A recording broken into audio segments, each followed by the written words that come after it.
নমস্কার বন্ধুরা, ইলা রান্নাঘর থেকে আপনাদের সকলকে জানাই অনেক অনেক স্বাগত। আজকে আমি নিয়ে এসেছি মিষ্টি রেসিপি গজা বানিয়ে আপনাদের সাথে শেয়ার করব। একদম দোকানের মতো, দোকানে যেমনি পাওয়া যায় গজা পারফেক্ট।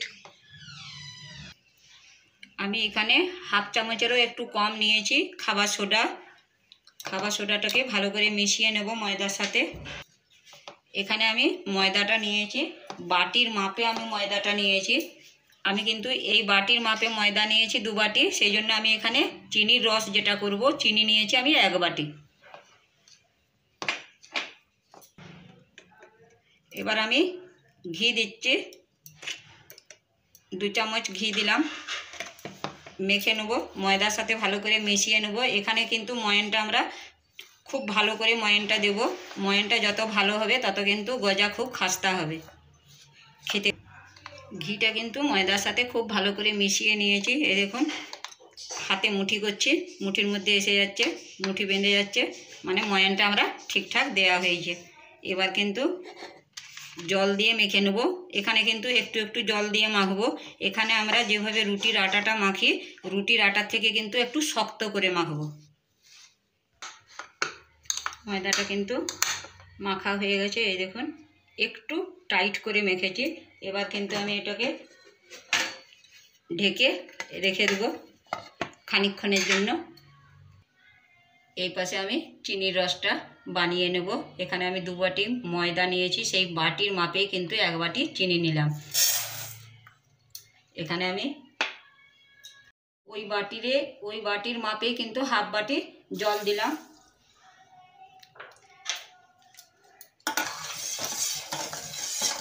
গ্যাসটাকে মিডিয়ামে রেখে চিনিটাকে গুলে নেব। চিনিটা গুলে গেছে। এখানে কিন্তু চিনির রসটা তার আরে করব না, একটু খালি গাঢ় করে নেব। আর খুব বেশি পাতলাও রাখা চলবে না, দিলে কিন্তু গজাটা খুব নরম হয়ে যাবে। তো সেই কারণে একটু গাঢ় করে নেব, আর একটু ফুটিয়ে নেব। আমি কিন্তু 1 মিনিটের মতন ফুটিয়ে নিয়েছি। এই দেখুন ঘন হয়ে গেছে চিনির রসটা। এবার কিন্তু বন্ধ করে দিলাম গ্যাসটা। ময়দাটাকে কিন্তু হাতে আরেকবার মেখে নেব ভালো করে।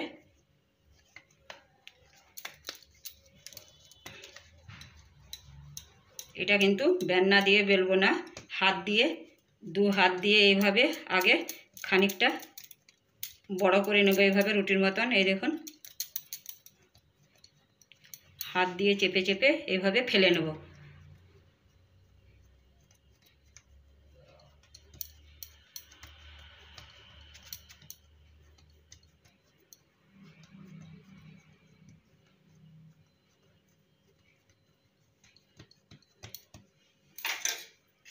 এবার আমি এখানে চাকু দিয়ে কেটে নেব। এবার আমি একটার উপর আর একটা বসিয়ে এইভাবে, এই দেখুন লেয়ারটা আছে, এইভাবে দুটো একসাথে বসিয়ে আবার কিন্তু আমি একইভাবে এইভাবে এটা বন্ধ করব। এইভাবে দুটো মুখকে আবার হাত দিয়ে এইভাবে, দুটো হাত দিয়ে চেপে নেব, এইভাবে একটু বড় করে নেব।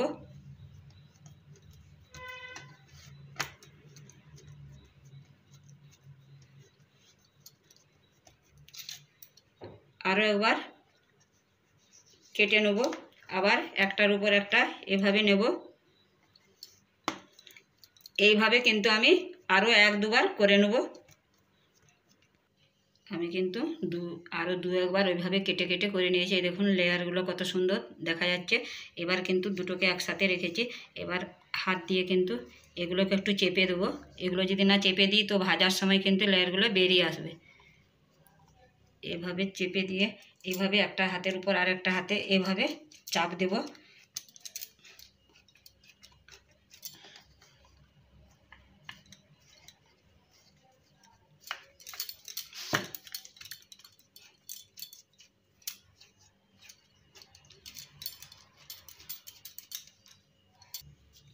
আমি কিন্তু লম্বা শেপ করে নিয়েছি, এই দেখুন চারপাশে।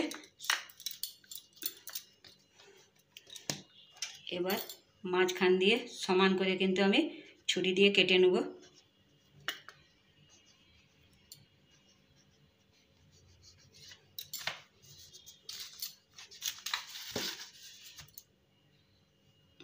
আমি কিন্তু একটু বড় বড় করে কেটে নিচ্ছি।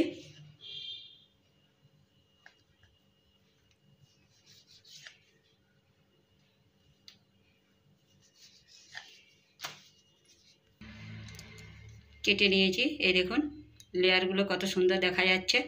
এবার কিন্তু আমি তেলে ফ্রাই করে নেব।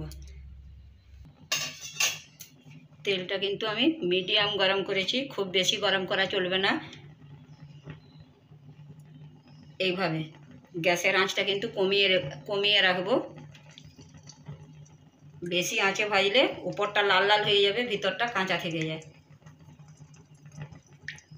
আমি চারটে চারটে করে ভেজে নেব। এবার কিন্তু আমি উল্টে দেবো এই পাশে, এই দেখুন লাল লাল করে। এই সাইডটা একটু লাল হয়ে এসছে, আবার এই সাইডে উল্টে দেবো।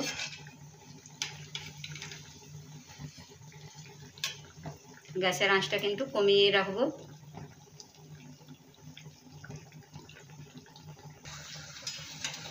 এই দেখুন একদম গজার কালার এসে গেছে। এগুলা কিন্তু এবার আমি উঠিয়ে নেব। এবার আমি চিনির রসে দেব গজাগুলোকে, কিন্তু চিনির রসটা উষ্ণ ঈষৎ একটু গরম থাকতে হবে, মানে হালকা গরম চিনির রসটা যেন থাকে, খুব বেশি গরমও রাখা চলবে না।